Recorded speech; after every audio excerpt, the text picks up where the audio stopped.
what is causing superhero fatigue? There's a lot of theories about this all over the internet, especially with the MCU. Some people say it was Kathleen Kennedy because she's trying to be too woke. Some people say it's Bob Chapek who pushed things way too fast and, they weren't ready for it, so they're overproducing too much product. Some people think it's Kevin Feige's fault because he just doesn't have a direction of where to go for the next phases, blah, blah, blah. But I would argue that the real reason that you don't care anymore was at this moment, at the second snap.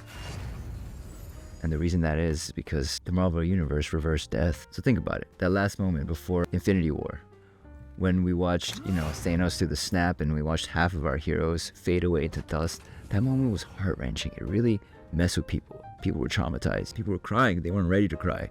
So you didn't have enough napkins. You had butter stain napkins, but you didn't have tissues, so you weren't ready. You weren't ready for the tissues. It was visceral, and there's no moment like that. In the second snap, it was a catharsis we haven't felt in the MCU in a long time.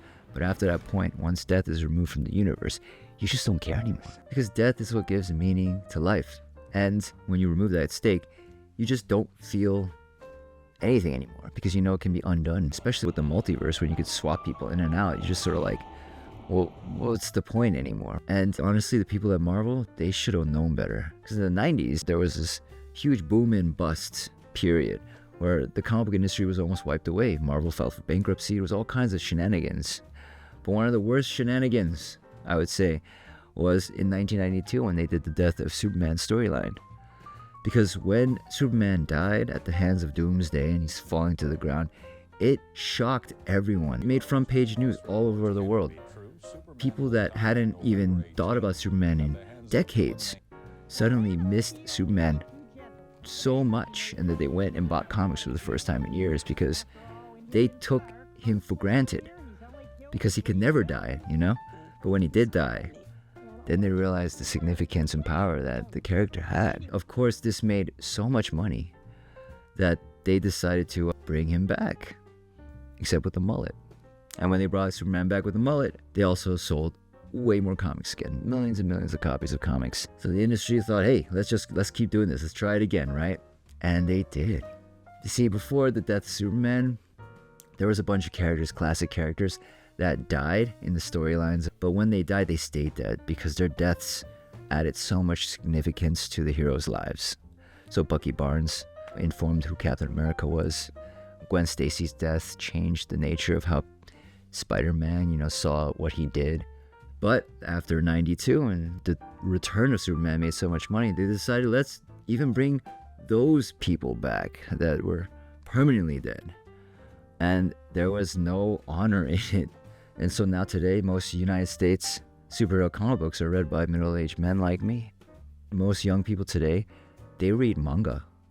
I think the reason why manga is so powerful and captures the imagination so well is because each of them takes place in a completely new universe. And in each of these new universes, death still is real. So death still has stakes and death still gives meaning to life. So okay, before you think this is just a complaining video, I want to say that we can also do better for our own lives, because I do think we even take death for granted as we live. So I want to introduce you to the concept of Maranasati, or Buddhist death meditation. And in this meditation, you imagine your body slowly losing its bodily functions one by one, and you're kind of withering away, and then you die. And then you imagine your body rotting away as a corpse and eventually going back to the earth. But the idea behind the practice is to understand the transient nature of life and to better appreciate it for what it is. Because death is, again, what gives meaning to it. And, there's newer versions of this meditation where you imagine yourself in a coffin at your own funeral, something like that. Then there's like the version in Fight Club with Brad Pitt and the veterinarian, and I don't recommend that method. But what if we did something different? What if we did something that is kind of like in the superhero movies? Because that movie cliche where after somebody dies, you find out that they recorded a video of themselves for their own funeral, that untimely death video that never actually happens in real life. What if we made those in real life? Like it was in Ready Player One. I remember even in Endgame, Tony Stark did that. So what if we did it? What if, let's say on our birthday, we got all these friends and family together and we recorded a video where we say goodbye to all our friends and loved ones. You can be drunk, high, whatever, sober, whatever, right? Instead of just eating bad cake and hating your birthday, because I don't like my birthday. I know a lot of people don't like their birthdays. What if we chose to make these death videos instead? So it's something you choose to do instead of something that happens to you. And when you make these videos, they're going to be fun as hell. They're going to be funny because it's so tongue-in-cheek to begin with. And it helps you like appreciate what your life is as you say goodbye to people.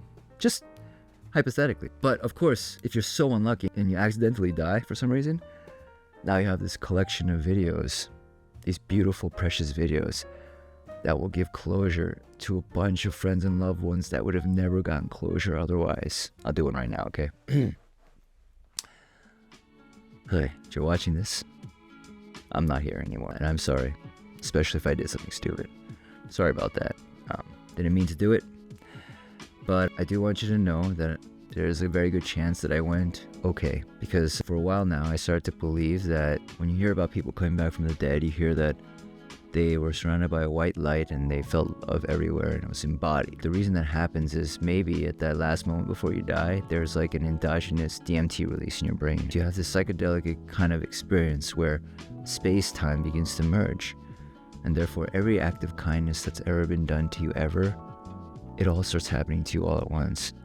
And that's why you feel it everywhere. That's why it's an embodied feeling. But this also means that every act of kindness you ever do for anyone, any stranger on earth, if God forbid they die cold and alone, you'll be there. You'll be part of the congregation to be with them as they go on to the next stage, because that's the only compassion there is in death, because death can be so brutal.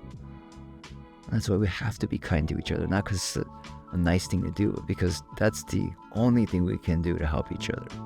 I think most of you here, if you're here, maybe you've been kind to me, I've been kind to you. But even if you didn't see me as I died, I got a feeling you were there. I got a feeling you helped me and comforted me. And I'm grateful to all of you for that. These affairs are gloomy and all, but if you can, afterwards, can you dance? Can you dance for me? People used to ask me how I dance, what compels me to dance. The truth is, whenever I dance, I'm dancing for the dead. I'm dancing to express life to its fullest, to honor the dead. And if you do anything, I would like you to do that. Dance. And please enjoy it if you can, because that's all I would ever want from you. Or not. Do whatever you want.